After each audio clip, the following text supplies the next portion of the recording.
वो बातें तक रखी, बेरोजगारी से लेकर महंगाई तक तमाम मुद्दे उठाए। आप मेरे 4 साल का पार्लियामेंट का ट्रैक रिकॉर्ड उठाकर देख लीजिए। और मैं पार्लियामेंट में इंपैक्ट क्रिएट करने गया हूं, मैं पार्लियामेंट में रकस क्रिएट करने नहीं गया।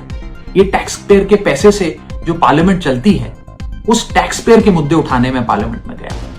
राज्यसभा में बोलने पर पाबंदी लगाए जाने के बाद राघव चड्ढा ने अपनी बात रखी और इसी के बाद दिल्ली से लेकर पंजाब तक भूचाल आया हुआ है।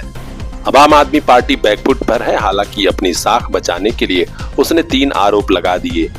इस आरोपों के जवाब में राघव चड्ढा ने ऐसी धुआंधार बैटिंग की है जिसके बाद अरविंद केजरीवाल चारों खाने चित हो गए हैं।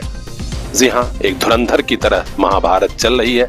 देखिए आज राघव चड्ढा ने अपने ऊपर लगे आरोपों पर कितनी संजीदगी से सफाई दी। नमस्कार साथियों, कल से मेरे खिलाफ एक स्क्रिप्टेड कैंपेन चलाया जा रहा है। सेम भाषा, सेम बातें, सेम आरोप। ये कोई कोइंसिडेंस नहीं है, बल्कि एक कोऑर्डिनेटेड अटैक है। पहले मैंने सोचा कि मुझे इसका जवाब नहीं देना चाहिए, फिर लगा कि कहीं एक झूठ को 100 बार बोला जाए, कुछ लोग मान ना लें, इसलिए मैंने सोचा कि जवाब दूं। आम आदमी पार्टी ने 3 आरोप लगाते हुए ये कहा कि इन 3 आरोपों की वजह से हम राघव चड्ढा को पार्लियामेंट में बोलने का मौका नहीं देंगे। राघव चड्ढा के पार्लियामेंट में बोलने पर रोक इसलिए लगाई गई क्योंकि उन्होंने ये 3 गलतियां करी। मैं एक एक करके इन तीनों पर आपसे बात करना चाहता हूं। पहला आरोप कि जब ऑपोजिशन पार्लियामेंट से वॉकआउट करता है, सदन से वॉकआउट करता है, तो राघव चड्ढा वहीं बैठे रहते हैं, वो वॉकआउट नहीं करते। ये सरासर झूठ है, सफेद झूठ। मैं चुनौती देता हूं, एक इंस्टेंस, एक दिन ऐसा बताइए जब ऑपोजिशन ने वॉकआउट किया हो और मैंने उनका साथ ना दिया हो, मैं साथ में वॉकआउट नहीं किया हो। और पार्लियामेंट में तो हर जगह सीसीटीवी कैमरा है, आप सीसीटीवी कैमरा निकाल कर दिखा दीजिए, दूध का दूध और पानी का पानी हो जाएगा। दूसरा आरोप लगाया कि राघव चड्ढा ने चीफ इलेक्शन कमिश्नर के इंपीचमेंट मोशन पर, यानी कि मुख्य चुनाव आयुक्त को हटाने वाली जो याचिका थी, उस पर साइन करने से मना कर दिया। दूसरा सफेद झूठ। ना मुझे आम आदमी पार्टी के किसी भी नेता ने इस मोशन पर साइन करने के लिए कहा, ना औपचारिक तौर पर कहा, ना अनौपचारिक तौर पर कहा। और आम आदमी पार्टी के राज्यसभा में कुल 10 सांसद हैं, जिनमें से 6 या 7 सांसदों ने इस मोशन पर खुद ही साइन नहीं किया।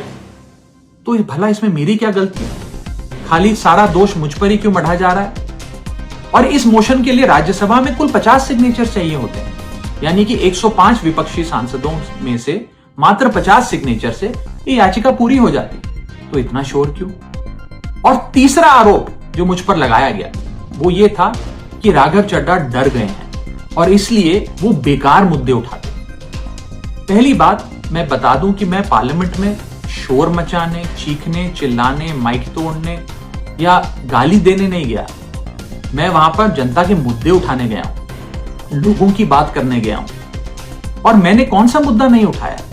मैंने जीएसटी से लेकर इनकम टैक्स की बात करी, पंजाब के पानी से लेकर दिल्ली की हवा का मुद्दा उठाया, हमारे सरकारी स्कूलों की हालत से लेकर कैसे पब्लिक हेल्थ केयर इंस्टीट्यूशंस को मजबूत किया जाए, इंडियन रेलवेज में जो पैसेंजर्स ट्रैवल करते हैं उनकी समस्याएं रखी, यहां तक कि मेंस्ट्रुअल हेल्थ, एक ऐसा मुद्दा जिसके बारे में लोग बात करने से कतराते हैं, वो बातें तक रखी। बेरोजगारी से लेकर महंगाई तक तमाम मुद्दे उठाए। आप मेरे 4 साल का पार्लियामेंट का ट्रैक रिकॉर्ड उठाकर देख लीजिए। और मैं पार्लियामेंट में इंपैक्ट क्रिएट करने गया हूं, मैं पार्लियामेंट में रकस क्रिएट करने नहीं गया। ये टैक्स पेयर के पैसे से जो पार्लियामेंट चलती है, उस टैक्स पेयर के मुद्दे उठाने में पार्लियामेंट में गया हूं। अंत में मैं बस इतना कहना चाहता हूं कि जो लोग आज मुझ पर आरोप लगा रहे हैं, झूठे आरोप लगा रहे हैं, कि हर झूठ को बेनकाब किया जाएगा और हर सवाल का जवाब दिया जाएगा, क्योंकि मैं घायल हूं, इसीलिए घातक हूं। जय हिंद। हम आपको बता दें कि राघव चड्ढा ने राज्यसभा में टेलीकॉम कंपनियों की जाति से लेकर टोल टैक्स और अन्य कई ऐसे मुद्दे उठाए जिसके बाद पूरे देश में उनकी चर्चा हुई और वे हीरो बन के उभरे। लेकिन आम आदमी पार्टी ने उन्हें बोलने का मौका ही देना बंद कर दिया। बाकायदे लिखित रूप में दे दिया कि राज्यसभा में राघव चड्ढा को न बोलने दिया जाए। इसी के बाद पखेड़ा मचा है। आम आदमी पार्टी आम आदमी की ही हितैषी नहीं है, यही आरोप लगा है। अब बवाल आगे बढ़ चुका है। राघव चड्ढा ने भी कहा कि मैं घायल हूं और चुप नहीं बैठूंगा, जनता मेरे साथ है। उधर आम आदमी पार्टी के बारे में लोग कह रहे हैं कि राघव चड्ढा के ऊपर एक्शन लेकर पार्टी ने बड़ा ही गलत किया है। अब यही गलती उसके ताबूत की आखिरी कील साबित होगी। इस मामले से जुड़ा हर अपडेट हम तक पहुंचाएंगे। खास खबरों के लिए बने रहिए हमारे साथ, देखते रहिए PR India news.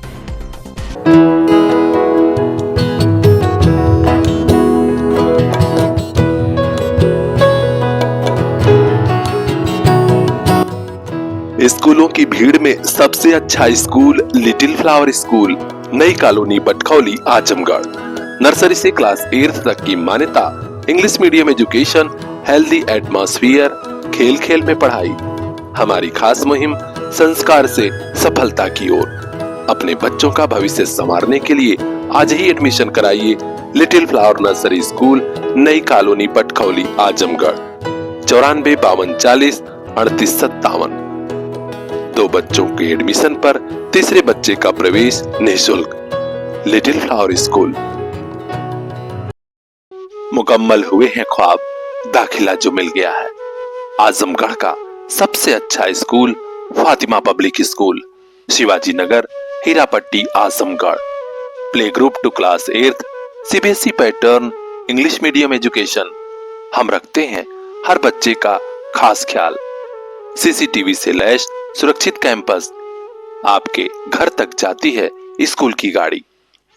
Sports, cultural programme और भी कई एक्स्ट्रा करिकुलर एक्टिविटीज। तो देर किस बात की, अपने बच्चों को दीजिए क्वालिटी एजुकेशन की सौगात। आज ही कराइए एडमिशन।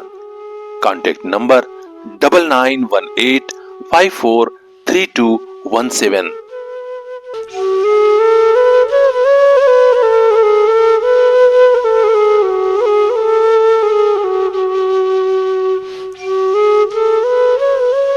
इन आंखों के उन ख्वाबों को एक दिन मंजिल मिल जाएगी।